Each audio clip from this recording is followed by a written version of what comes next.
Nós vamos falar de economia, contas públicas. Estamos na linha com o Bruno Lavieri, que é economista da 4E Consultoria. Bruno, boa tarde. Boa tarde. Bom, Bruno, nós tivemos a divulgação hoje do Prisma Fiscal, que é um levantamento que é feito mensalmente pelo Ministério da Fazenda, e desta vez esse levantamento mostra que o mercado financeiro está confiando no cumprimento da meta fiscal estabelecida para este e para o próximo ano. O mercado já há algum tempo vem trabalhando com rombos ainda maiores do que as metas previstas pelo governo, mas agora a projeção média para este ano ficou em 158 bilhões de reais e do ano que vem em 156, lembrando que o governo recentemente teve de ampliar as metas fiscais porque percebeu que não ia conseguir cumprir. A meta deste ano, por exemplo, era de um déficit de 139 bilhões. As contas estão ainda com um quadro muito ruim, mas pelo menos tem essa projeção agora, não é? A questão é que projetar o cumprimento não chega a ser uma vitória, né? Justamente porque você reviu a meta, né? Então, enfim, dado que houve essa adaptação, o constrangimento, né, em não cumprir essa meta revista seria enorme, né, e até porque existe condição agora de fato para que você consiga cumprir, né, você tem alguma recuperação da arrecadação, seja por fatores atípicos ou não, e também porque o governo, enfim, tem feito pontualmente também alguns ajustes nas despesas.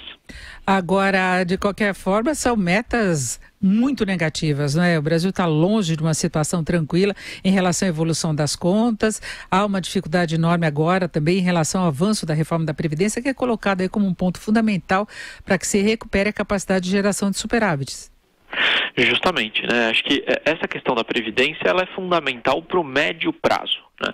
A partir de 2019, 2020, se você não tiver uma reforma da Previdência bem feita, uma reforma profunda, até maior do que está colocado agora, você não vai conseguir cumprir o teto das despesas, né, que foi aprovado no ano passado.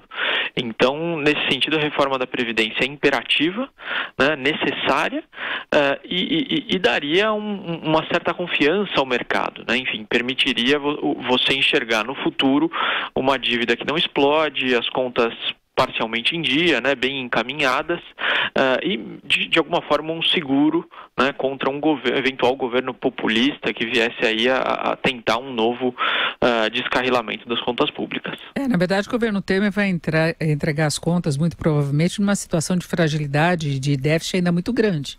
Não é, com essa meta para o próximo ano de 159 bilhões, não vai conseguir reduzir muito no ano seguinte se não vier alguma mudança na Previdência.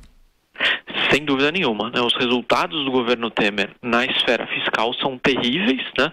Lógico que a gente deve relativizar o momento de atividade econômica muito fraca, né? Enfim, com o PIB caindo, fica difícil você fazer bons resultados primários, mas, dito isso, apesar do esforço da equipe econômica, toda a classe política tem trabalhado fortemente contra, né? O próprio governo Temer, o próprio presidente Temer, sendo um dos principais expoentes nesse sentido, na linha de que deu, enfim, cedeu, né, muitos recursos na troca de votos pela questão da sua investigação, teve que fazer acordos, novamente cedendo recursos para parlamentares para aprovação de outras emendas, enfim.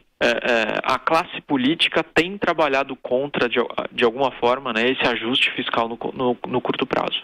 Ele até começou bem com a PEC dos gastos, que impõe um limite à ampliação das despesas, mas depois perdeu impulso exatamente pela crise política, foi atropelado de novo. Agora tem esse foco na defesa contra a nova denúncia apresentada pela Procuradoria. Agora, Bruno, como sempre, nós temos aí internautas, ouvintes reclamando da questão da reforma da Previdência, porque com o Estado, do jeito que nós temos, notícias de corrupção, as pessoas têm dificuldade de acreditar que a Previdência tem de passar por uma reforma mesmo, que ela estaria caminhando por uma situação aí de insustentabilidade, né?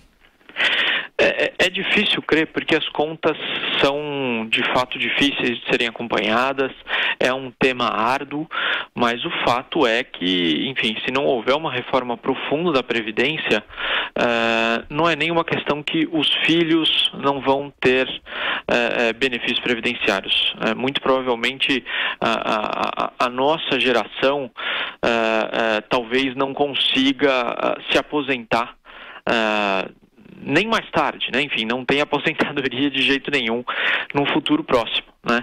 E nesse sentido, não havendo esse tipo de respaldo, a gente pagaria essa conta já hoje, né? O mercado, de forma geral, antecipa esses prejuízos, né? Então você teria hoje uma taxa de juros mais alta, hoje contas públicas numa situação muito pior. Então, enfim, a reforma da Previdência, mais do que garantir o futuro, ela ajuda até mesmo o presente.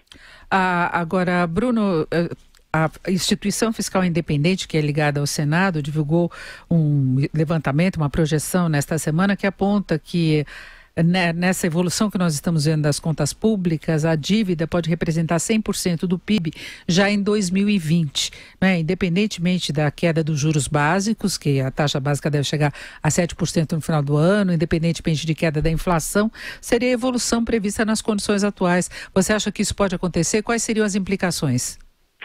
Bom, esse cenário da IFI é um cenário pessimista, né? Enfim, é um cenário aí de baixa probabilidade de ocorrência, com alguns eventos extremos, né? Inclusive com a própria queda do PIB, né? Uma nova queda do PIB facilita, né? Quando você está pensando na relação dívida-PIB, quando o denominador cai, é natural que a razão suba, né?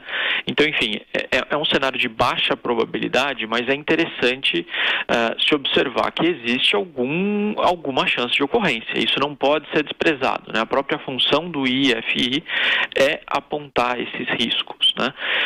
Acho que a eleição do ano que vem deve trazer mais à tona esse tipo de discussão, no sentido de que a gente tem uma chance não desprezível de eleição de um candidato com uma bandeira mais populista, que não adira ao ajuste fiscal, à agenda de reformas, que é extremamente necessária para manter a dívida sob controle, né? Então, nesse cenário, você pode sim ter a dívida continuando a crescer num ritmo muito elevado. A grande questão é você retomar a capacidade de gerar superávites e ter como bancar essa dívida. Essa que é a grande questão, que independentemente do percentual que possa ter em relação ao PIB, né? Claro.